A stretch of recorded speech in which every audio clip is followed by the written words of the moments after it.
inkastoo baraha bulshada uu hadallo aad u badan qabsaday, ugu dambeyntii fanaanka ayaa cafis dalbaday maadaama uu qaladkiisa ogaaday liil baliil oo gabdhaha Soomaaliyeed haddana aad u raaligelinayo. ayaa muuqaal barta TikTok-giisa live uu ka soo galay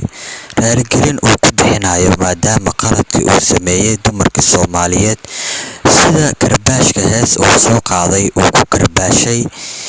Fartuun Balbalaarka iyo Marish Beauty iyo dumarka Soomaaliyeed oo idil karbaashkaas oo aad u qabsaday oo hadda raaligelin uu ka bixiyay. Fadlan waxaan daawadaas sharaf kaaga codsanayaa inaad channelkeena ku soo biirtid adigoo subscribe dhahanayo gambaleelka u furanayo muuqaalkan like la dhacayo wixii fikirkaaga ee commentiga noola wadaag.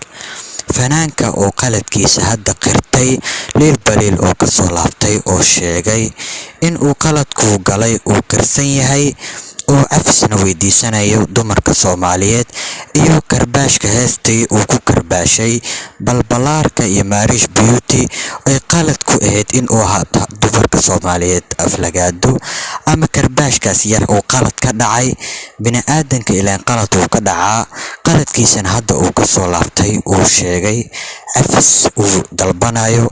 live-kiisa oo aad u fiday ayaa baraha bulshada qabsaday maadaama liil baliil uu qaladkiisa qirtay dadka Soomaaliyeedna uu gaar ahaan dumarka uu aflagaadeeyay oo gabdhaha walaalihiisana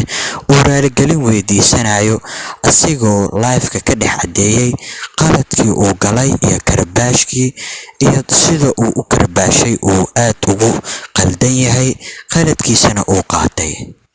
muuqaalkaas ayaa live-ka asigoo ku jiro ayuu qaladkiisa ka dhex qirtay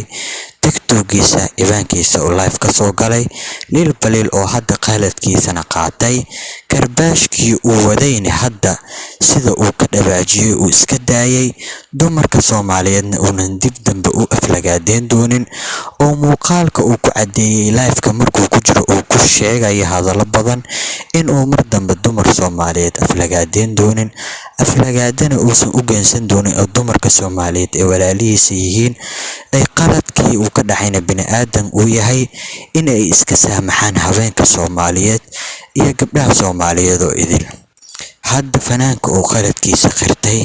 ayaa hadalkiisa asigoo sii wato oo guys u sheegay in uu dadka Soomaaliyeed oo idil jecel yahay qalad yar uu ka dhacayna ee taas ahayd gafkaasna in liskii saamaxo oo cafis uu dadka Soomaaliyeed dumarka uu weydiisanayo. muuqaalkaas ayaan kula wadaagi doonaa daawade asigoo cafis dalbanaya liil baliil oo aad social media u gilgilay. soo dhawow daawade. So guys, hal mid aan idin dhihi rabaa intaan live kan ka dhaadhicin hal mid aan idin dhihi rabaa. halka mid aan idin dhihi rabana waxaa waaye I love you kulligiina waa idin jeclahay saaid